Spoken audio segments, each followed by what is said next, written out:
Well, I got sucked into one of these TV shows that I had no intention of watching. Has that ever happened to you? This one is called The Dog Whisperer. Anybody seen that? Oh, you've seen it, okay. I couldn't stop watching it. And what The Dog Whisperer is this guy, he's like an LA, guy, so he takes care of celebrities' dogs and he trains them. And it's amazing because he would take something from the biggest, like pit bull, to the smallest puppy. And these dogs, when he first encountered them, were insane. Like this little dog was the celebrity was holding the dog in her lap, and when he got near it, this thing started like screaming almost and barking, and the dog looked possessed by all means. And then there were also these big dogs too that were just out of control. Like, have you ever seen a dog that's walking a person? Where they're walking down and the dog's like dragging them down the sidewalk. He had dogs like that as well. And one of his big things is that every dog needs to know who its master is. Because if they don't know who its master is, the dog wants to be the master. And if the dog is the master and we're not, we're in trouble, right? And what he's saying actually is that the dog also wants to have a master. Because when the dog doesn't, all of these behavior that it's doing is just because they're so anxious and they're so fearful because they don't know what to do in certain situations, and so they just start barking and scraping and biting and get out of control. So what he basically does with every dog that he encounters, the first thing that he does is what he calls like an act of submission. And it helps the dog know that the dog has a master.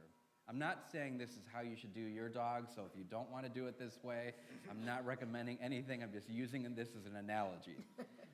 Or your kids, for that matter. You might want to do this with your kids. So what he'll do is he'll come up first, and the dog will be barking and biting and jumping, and he'll get up near them, and he'll let the dog just go. He'll let them go crazy until they're absolutely exhausted. And then when the dog is finally exhausted, he goes up to the dog, and if it yaps at him, he'll back up a little bit. But at one point, he'll go and just kind of take the dog by the neck, and very gently, he doesn't do it hard, and then he'll take the dog and push him down to the ground, and the dog will instinctively lay on his back, and then he rolls the dog onto his side, and he makes the dog lay there. He just takes 2 fingers by the neck, and if the dog tries to get up, he just pushes a little bit, and the dog lays there. Dog tries to get up, he pushes a little bit, the dog lays there. And he makes sure the dog lays there until he tells the dog to get up. And it's an act of submission by the dog. We hear in the psalm today, "The Lord is my shepherd, there is nothing I shall want," and we hear this beautiful psalm, but there's an interesting phrase. He makes me lie down in green pastures. Ever know that? Ever notice that? He makes me lie down in green pastures. And so I think from time to time, God has to do that to us. He's got to make us lie down in green pastures so that we know that He is the King and we are not. We also hear in this, in the second reading, this idea of the King. He says that He will put every enemy under His foot. And I think of that with all of the tension going on in the world right now with Russia and Ukraine and the Holy Land and Hamas and all of that. Every enemy will be placed under His foot. What that means is He's going to make every enemy submit to Him at some point. And sometimes we're the enemy of God, right? Sometimes we sin in our own lives. Sometimes we try to think that we're the master and do what we want to do and not care what God wants us to do. We may push against the 10 Commandments. We may push against the deadly sins. We may enter into life that is not good for us. And the Good Shepherd will make us lie down in green pastures. And sometimes life does that to us, right? Sometimes life pushes us down until we surrender.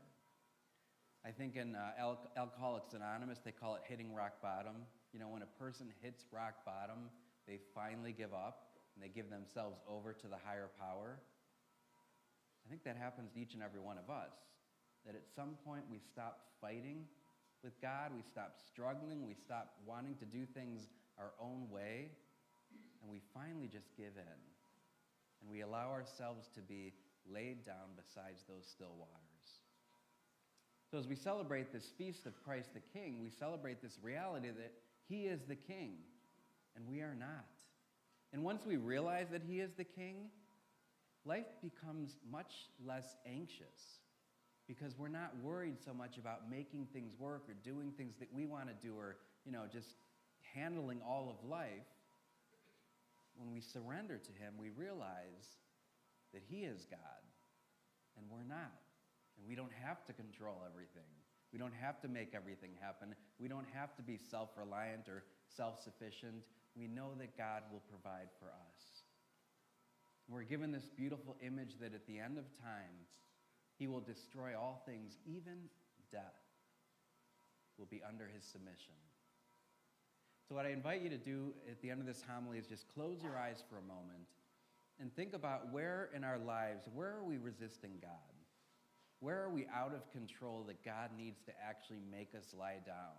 Where are we untrained or rebelling against God? Where do we need to submit ourselves to God? And we don't like that. We don't like that word submission. Like when the readings come up and it's husbands or wives submit to your husbands, husbands submit to your wives. Usually the husbands and wives are always elbowing each other at that point. But on this Christ the King Sunday, we can submit to him. We can let him be our God. We don't have to be out of control anymore. We don't have to bark and scream for what we want. We can just let him be our God. So close your eyes, and if there's anything that you know that you need to allow God to have power over, any part of you that needs to submit to his will, I just invite you to do that right now at this moment.